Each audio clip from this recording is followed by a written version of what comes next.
Hello everyone, this is a review of the customer 831 series iPad Air 4 generations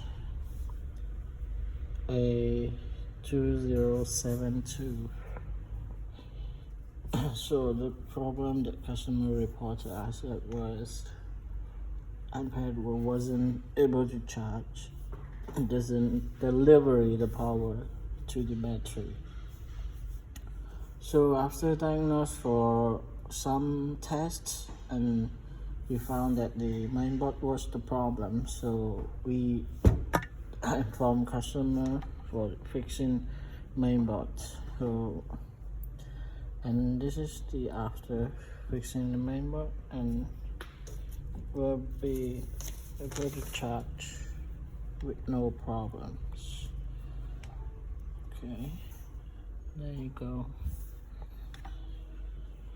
Right, if you have the iPad or any other devices, if you have problems, feel free to contact us at this Mind Service.